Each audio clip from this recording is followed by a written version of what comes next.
They don't feel that they are hurting their friends because they don't feel like they have friends in the community. Absolutely. The entire system, okay, has not befriended them in some way.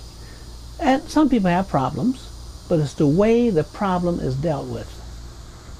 I think that came out in Virginia Tech loud and clear too, didn't it? It sure did. Absolutely. Right. Go ahead. Yes. And people can be in the same place, in the same classroom, and walk up and down the hall and in the lunchroom. The physical proximity is not the definition of community. How the person feels in terms of being accepted. Right. And you can actually be violent towards a person by ignoring that person and just don't even recognize that person as a human being. Mm-hmm. And many times people are looking for recognition. That's what they do with their eyes.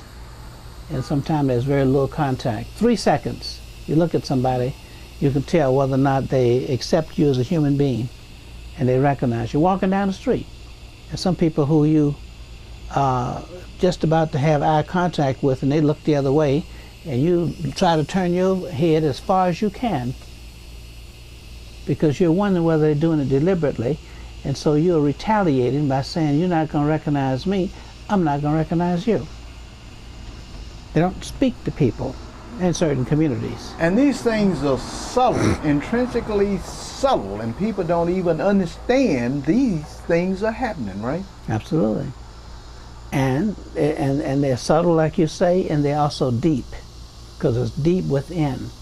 Martin Luther King said once that sometimes the psychological wounds that you get from circumstances and conditions, he was speaking to the black condition and the segregation and discrimination that we experience, sometimes those wounds take longer to heal than the physical wounds, if ever. Some are permanently scarred because of that. And we're still getting the remnants of that, the effects of segregation on our young people.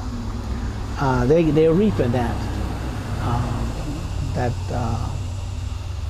the residual effects from their parents and older sisters and brothers, etc. Now, here's what happens. The reason they drop out is because of the way they think people look at them. So it's the other folks' perception that has the greatest impact. And sometimes you can't really trust seeing yourself because you might see something in the mirror that might look good to you, but other folks might laugh at you.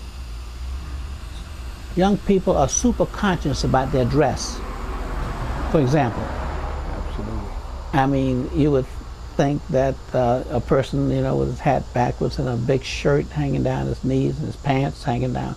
Now, I like the big shirts because it doesn't show how far the pants are hanging. Mm-hmm. So, but these are some of your very smart students, you know? They're not, they don't wear belts on their pants because they don't even understand where that comes from. Mm-hmm.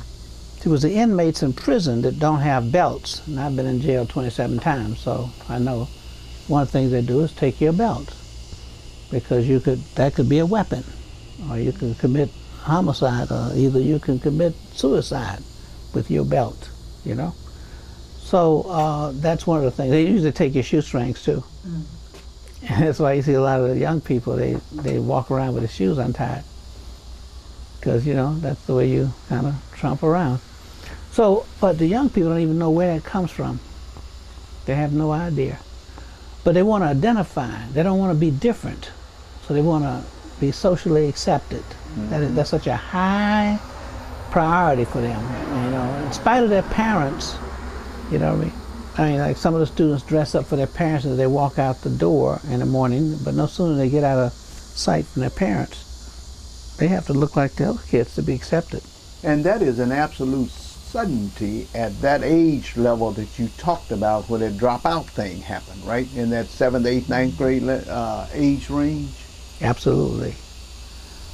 what the peers think about them and the social acceptance is more important than the academics. If you can get them through up to the 10th or 11th grade, you got a great chance of seeing them go through the 12th. So what we have to do is focus on where the problem is. Okay? We don't need to rub your leg if your arm is hurting.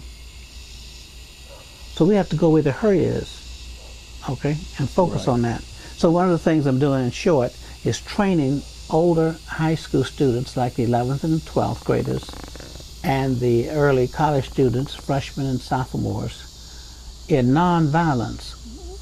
And what we're doing is teaching them how to train the 8th graders to create community in their classes and in their schools. Because these young people are going to be the greatest victims, okay, of the antisocial behavior of their peers, or they can be the greatest ones who will be rewarded if they create a positive, helpful community. So, what we've got to do is get more people involved in helping to solve their problems. Now that is a very interesting concept. And you're probably on target because they are going to be better teachers because they are not that far removed. But my question to you is, you are climbing the rough side of the mountain because you and a very few other people are thinking that there's some value in that. Why do you still do that? Mm-hmm. Well, I think that we have seen some results. And one of the things that stimulates you and inspires you is when you see a change taking place.